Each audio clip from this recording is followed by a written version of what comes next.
Pagkatapos ko magpaalam sa mga lalabs, si Olga naman ang kinausap ko. Sabi ko sa kanya, Olga, aalis muna ako ng mga ilang araw ha. Papakabait ka dito, huwag kang mag-alala. Meron naman mag-aalaga sa'yo. Sa tingin ko naman naiintindihan naman niya ako kasi nagre-response siya. Dumating na kami bandang hapon dito sa Clark Airport kasama ang parents pati ang mga titas. Kasama namin yung dalawang sister ng tatay ko. Nararamdaman ko na excite na silang sumakay ng airplane. First time kasi nila. Sa Palawan nga pala ipinanganak silang magkakapatid. 60 years ago mula nung nilisan nila ang Palawan. Malapit na kasi ang kaarawan ng tatay ko at gusto ko dalhin siya sa lugar kung saan siya ipinanganak. 10 years kasi siya nung umalis siya ng Palawan at ngayon magsi 70 years old na siya. So after 60 years, wow, makakabalik na sila ng Palawan. At meron din daw kami mga relatives doon na makikilala ko rin. Ayan, nakapila na sila para sa check-in ng kanilang hand carry luggage. Puro seniors na pala itong mga kasama ko, ang parents ko, pati ang mga tita ko. At sa oras na yan, malapit na kami mag-boarding. Medyo kinakabahan ako kasi baka nervousin si Ina, ang aking nanay na kinukumbinsi ko mula pa noon. Ina, sumakay na kayo ng airplane, kaya lang natatakot daw siya. So tignan natin ang kanilang mga reaction mamaya kapag magte-take off na ang airplane. At nagtatawag na nga ng passengers ang ating committee. Natutuwa lang akong tignan kasi naisama ko pati mga tita ko papuntang Palawan. Alam ko namimiss na rin nila yung lugar kung saan sila isinila. At nagagalak din ako makita ang lugar na yun. Napakaganda naman kasi talaga ng Palawan. Actually, it's my third time na. Pero sa Puerto Princesa at El Nido lang ako nakarating.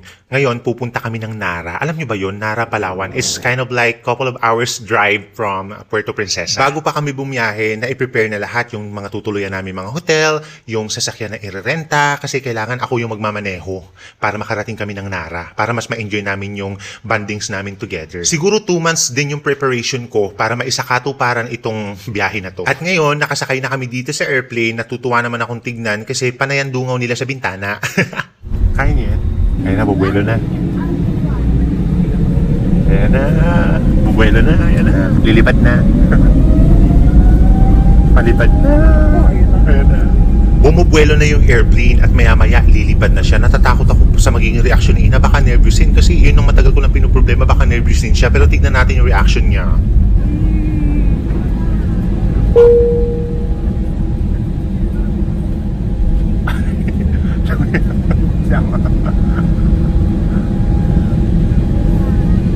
Sarap.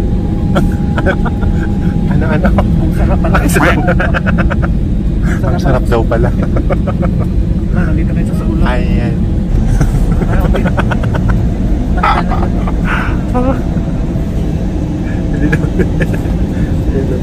Busy sila doon. Ama? Ang lakas ang hangin. Malakas yung hangin. Kasi yung ulam tinawabilis. Ganyan pala yung... Saan? Yan yung ulam po.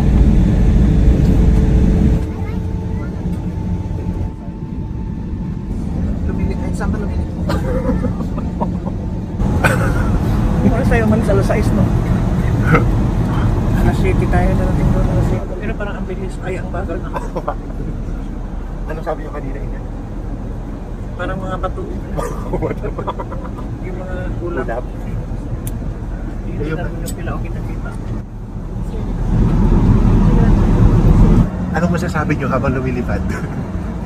Masarap. Masarap pala. Masarap. Palang sumakay. Ha? Masarap palang sumakay. Masarap. Kita yung mga ulap o parang mga bahay sa itaas. Kitang-kita daw yung mga ulam. Toast. Kain na lang daw na Skype Mix. Sabi nila parang nilahin yung dito kasi ka na. Hindi kayo nalula? Gusto niyo ng kape? May tindahan ng kape dito. Hi everyone, we ordered na. Akalain mo yun, ang tagal kong problema na baka mag-nervous si Ina. Pero ang maririnig ko lang, ang sarap daw. Pero natuwa ako kasi guys, na-enjoy ng parents ko ang pagsakay sa airplane since first time nila to. Pati yung mga tita ko natutuwa ako kasi binibidyohan nila yung clouds. Ayan, nagkakape na ako dyan kasi nga favorite ko yung kape ng Cebu Pacific, yung black coffee. Ayan, nagustuhan na rin ni Ina. Malapit naman tayo.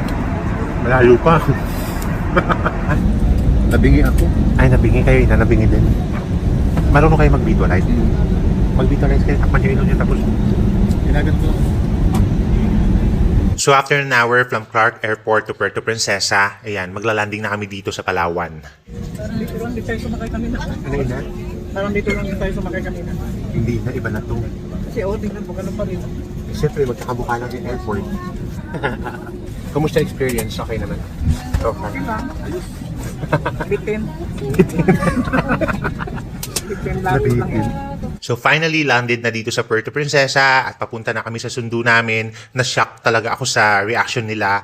Imbis na yun, na-expect kong ninervous na sila. Hindi guys. Tuwang-tuwa sila at nabitin pa sila sa pagsakay ng airplane. Ayan. Excited na sila. Ayan, pa-picture muna kami dito. Remembrance. Then, kukunin lang namin yung mga luggage. Then, sa susunod na vlog, iba-vlog ko naman yung sa accommodation namin sa hotel kung saan kami unang tutuloy. Pati na rin yung travel namin sa Nara, Palawan. Salamat! See you next time!